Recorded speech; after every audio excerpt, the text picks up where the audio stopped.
మీ తల్లిదండ్రులు పిలిపించు, మాట్లాడాలి. నాన్నా, నీ కోరిక నీ మనవడు నెరవేర్చబోతున్నాడు. గంధర్వ మహల్ నుండి పిలుపొచ్చింది, వెళ్తున్నా.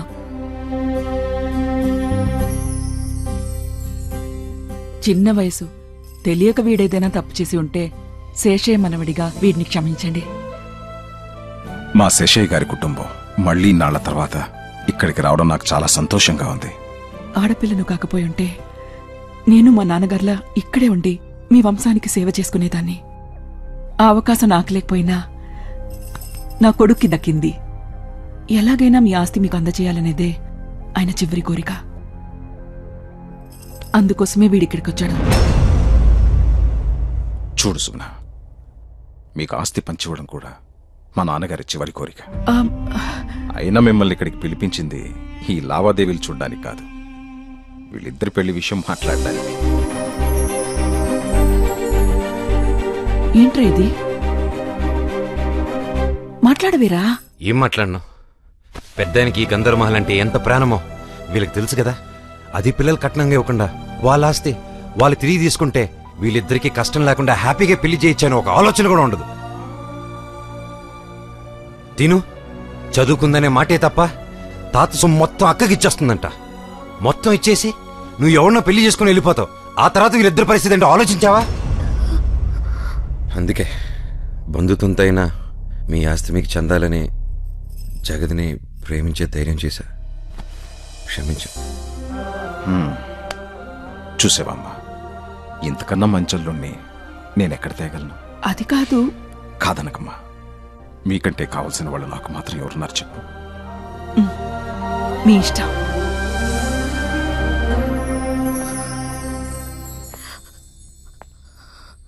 నేను శేషేమనడం తెలియగానే నీ స్థాయికి సరిపోనని ఆలోచిస్తున్నావా?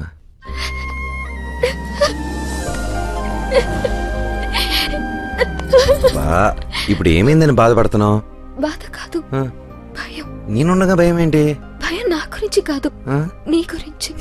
నా గురించి భయం ఏంటి? నువ్వు మాకు మంచి చేయడానికి వచ్చిన విషయం మనుషులవైన మాకు తెలియకపోవచ్చు గాని ఆత్మగా ఉన్న మా తాతగారికి తెలుసు కదా. అయినా నిన్ను కొట్టారంటే నువ్వంటే ఆయనకి ఇష్టం లేదు.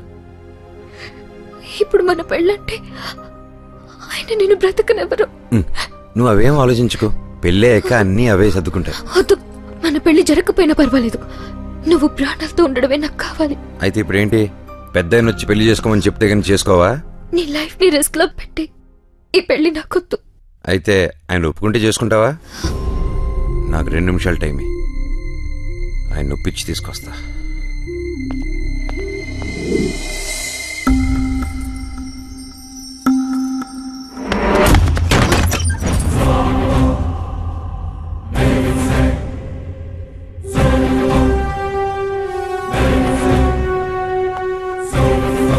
ఆయన డ్రెస్ వేసుకొచ్చినంత మాత్రాన ఆయన ఒప్పుకున్నట్ట?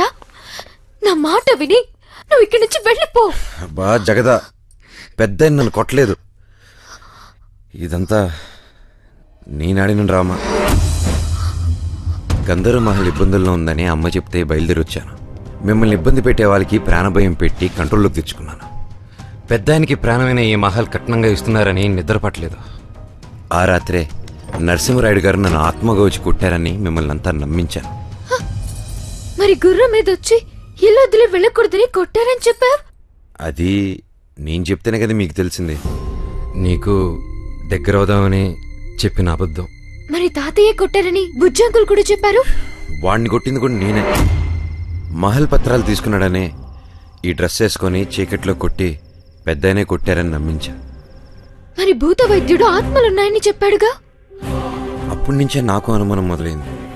మా అమ్మ చెప్తూ ఉంటే ఈ రోజుల్లో ఆత్మలేంటి అనుకున్నా, కానీ ఇప్పుడు ఇవన్నీ చూస్తుంటే నిజమే అనిపిస్తుంది. ఒకవేళ తాతయ్య ఆత్మగా ఇక్కడున్నా నిన్నేం చేయరు. ఆయన తరపున నువ్వు మమ్మల్ని, ఈ మహల్ని కాపాడుతున్నావుగా. ఈ విషయం ఇక్కడితో మర్చిపోదాం. పెళ్ళయ్యేంత వరకు నేనే బార్బుజిని కొట్టానని ఎవరికి తెలియదు.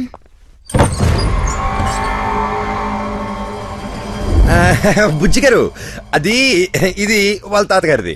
ఒకసారి ట్రై చేయమంటేను కదా కదా.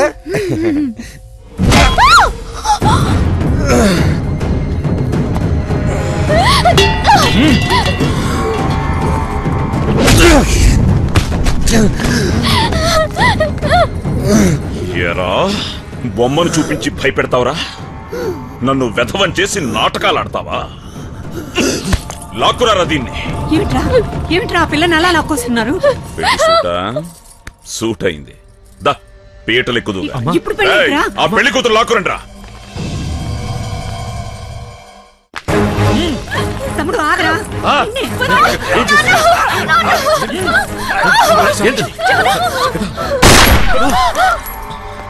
ఎవ్వరూ నోరెత్తడానికి వీల్లేదు. సిద్ధప్ప, తాళి కట్టించి అందరి చేత సంతకాలు తీసుకో. అలాగే. ఎవరైనా ఎదురు తిరిగితే వేళ్లు నరికి ముద్రలేయించు. బుజ్జి స్వామి, ఈ రోజు పెళ్ళొద్దని చెప్పాను కదా స్వామి. రారా.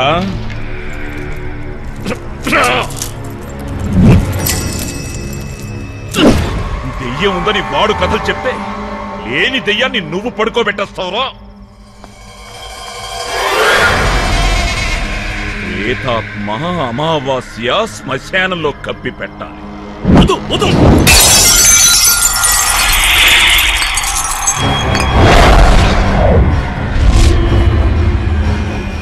కట్టరా తాళి.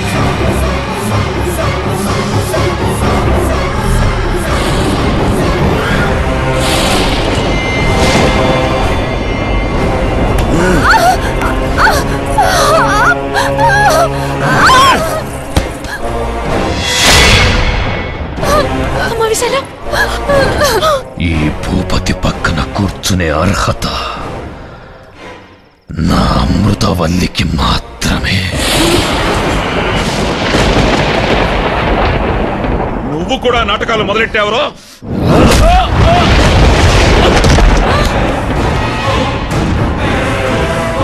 ఇక్కడ పెళ్ళంటూ జరిగితే ఈ ఫణీంద్ర భూపతికి అమృతవల్లికి జరగాలి. ఎవ్వరికి రా ఈ పెళ్లి తంతో? పదండి, లోనికి పదండి. స్వామి, వాడెప్పుడు ఇలా ప్రవర్తించలేదు.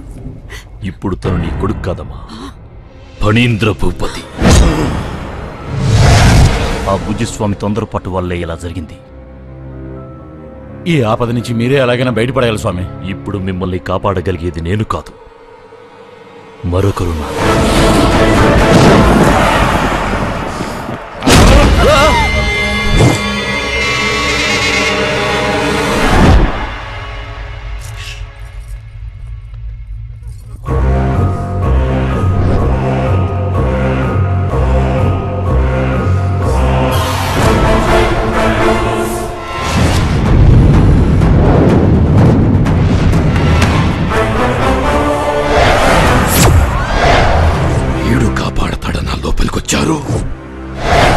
వాడి చిత్రపటానికి పూజలు కూడానా?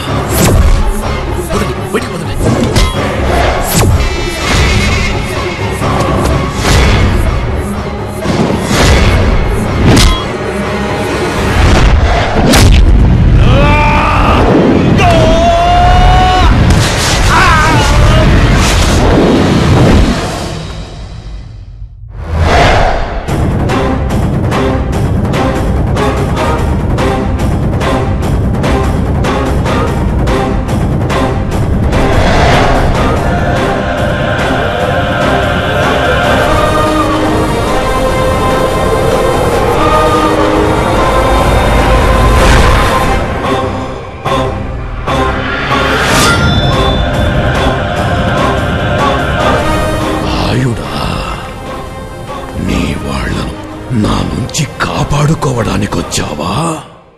ఈ శవయాగం నీతోనే మొదలు పెడతా.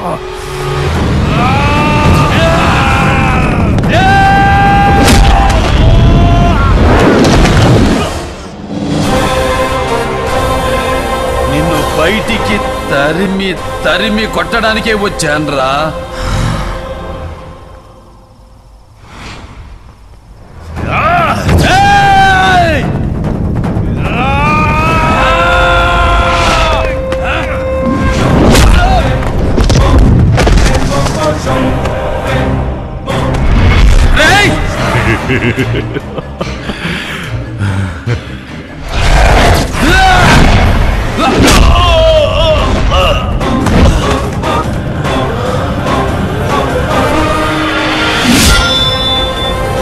ఇప్పుడు ఈ సమస్య నీ వల్లే పరిష్కారం అవుతుందమ్మా.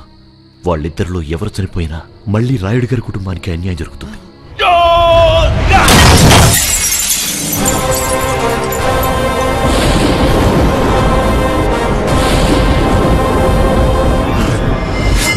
నిన్ను పెళ్లి చేసుకోవాలన్న పిచ్చి కోరికతో తన ఆత్మరణ సంగతి కూడా గుర్తించడం లేదు.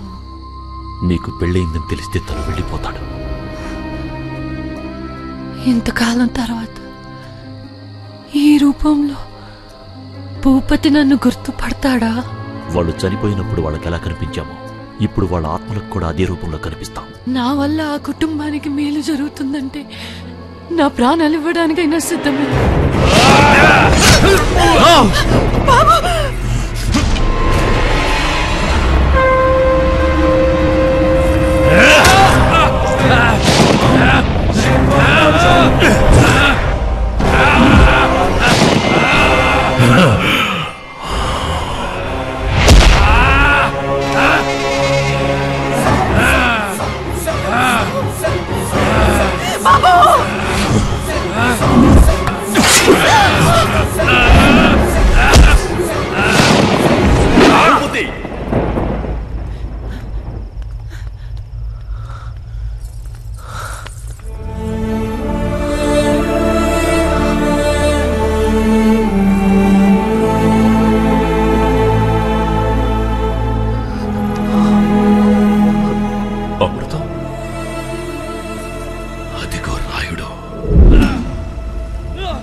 జీవోత్సవంలా వేలాడుతున్నాడు. ఇక మన పెళ్లికి